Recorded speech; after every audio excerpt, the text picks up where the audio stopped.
marka walaalayaal idris alteso waa nin waxa waaye oo raxweyn marka dadka raxweyn waxay u maleeyaan qabiil oo abtirsi u maleeyaan si daaradku isugu abtirsadaan ama hiraabka isugu abtirsadaan hawiyaha ay u maleeyaan maya waxa waaye mataqaanaa raxweyn waxa waaye digil mirflaal dhaha digilka xataa waxa waaye isku qabiil ma isku abtirsi ma digil waa shan qabiil waa qabiil kasta gooni u taagan yahay aad u fiirso tunidan asalkooda carab waaye waa sida banaadiriga cadadka kale waa waxay ku abtirsadaan carabay ku abtirsadaan turkida tunidaas u jeediin marka digil waxa waaye shan qabiil waa tuni macnaha deegaanka way deegaanka la digil maana qabiil ma aha oo abtirsi oo la yaqaan ma aha taas waa fahanteen waxaana 2000 iyo wixii ka dambeeyay la sameeyay waxaan dhan waxa waaye tuni digil waxa la isku dhahaa tuni dabare mutaqaanaa niman la yiraahdo mutaqaanaa muxuu ahaa galadi boqortooyada galadi bagadi iyo mutaqaanaa wax xasaas umaleyna inay tahay sidaas qabiil waay waxa la isku dhahaa tuniya la isku dhahaa waxa la isku dhahaa mutaqaanaa digil la isku dhahaa waxa ku jira hata shanta caleemada ku jiro digil waa igan shanta caleemada ta marka waxa way digil horta intaas la isku dhahaa tunida waxay degan yihiin baraawe iyo mutaqaanaa iyo mutaqaanaa meesha waxa la dhaytubaako waxa way dhaytubaako iyo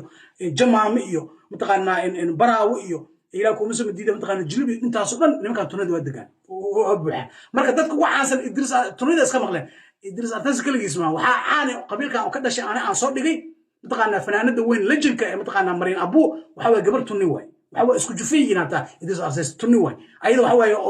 ooyada jirin weyna laakiin ayada tuni way taas waa faantiin Mariin Abu aan waa fanaanada culus way legend way waxa way mutaqaanaa tuni way waxa kale tuni ah yarkan oo ayaanita qabo oo muqdisho taqaan magaciisa ma qaanin ayaanita yar qabo ayaanita gabadhan ogaadeenka yar qabo asagana tuni way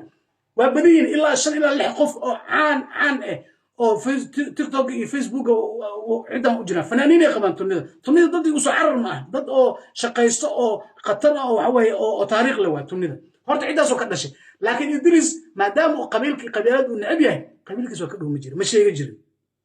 taas marka waxay keentay dadka inay shaki qabaan qaar ma dhibaan u qaato qaar abgaar u qaato qaar qabiil kale u qaato way ku wareereen anaa soo dhigay marka muuqaalkaas u jeediyay waa confirm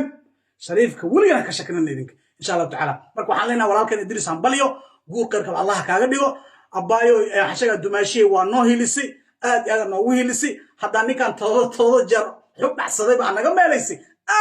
هذا الدماشي كاغما تعلينا ها مركو المبارة المو أو جيسة إن دليس جيسة لا دليس محير ضل وحوي درويش خلاص هذا قلت تكون قساريس ها مركو إن وحوي الدماشي وما سنتهاي المبارة oo idinka idin adeego oo qarankan u adeego horta Allah idin siiyo oo caafimaad qab Allah idin siiyo ha inu duceeyo faataxada umara inuu guurkooda guur qeyr qabo isku raagaan Allah u barakeeyo